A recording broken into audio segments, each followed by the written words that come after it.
You would draw lines on your chart, and I'll make this quick. But what you would end up doing is every day at noon, every day at high noon, you would look on your chart and you would know where you were yesterday at noon. And that is how explorers in the 1300s, 1400s, this is how they navigated. They navigated by the stars. So Christ could not be more fitting to be referred to as a star because he navigates our lives. When we put our faith and trust in him, he takes over the helm, so to speak, and he drives us where we need to go. He carries us where we need to go. We will have storms. We will have high winds. We will have high waves. We will have lightning and thunder, all these things. But through all these troublous times and these trials, symbolized by all of those things, Christ promises and guarantees us to bring us to the safe haven where we will go and find a mansion with our name on the front door in his house. So Christ as a star is suitable to be our ultimate guide, which is what a star can do. Number 6, a star, even to this day, all stars, all of what we see in the skies, they become objects of wonder. Objects of wonder. Surrounded by mystery. Men study them. We can go outside in a given night, look up and see the stars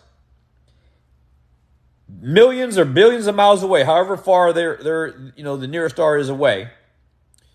We can see them and yet still know nothing about them. But we're always struck with awe when we get to see them. And Christ is this way. He is a beautiful luminary. He sits in the heavens and looks down upon us. And we see him from afar with the eyes of faith. And we sit back and wonder at all of his deeds. We sit here and wonder one of his greatest deeds that he ever did, which was to give his life. The greatest deed he ever did was to shed his blood for sinners such as I, sinners such as you. He shed his blood in order for you to have life. And even though we have this intricate design that Christ mapped out with his Father for our salvation, and we have this personal relationship with him, we all have to admit there's so much about him that we still don't know. We are still ignorant about so much. We know so little about Christ because we can barely handle what we do know. But we are still nonetheless awestruck at his glory.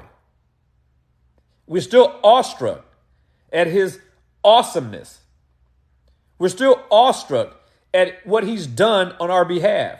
We're awestruck at how he condescended and humbled himself to the point of death on our behalf. People that we don't think he knew, but he knew us before we got here. He knew us before he came here. He knew us before the foundation of the earth was laid. And we take refuge in knowing that he is coming back for us soon. Soon can be 5 years. Soon could be another 5 millennia. But one thing we all know for sure is this. If he waits and delays more,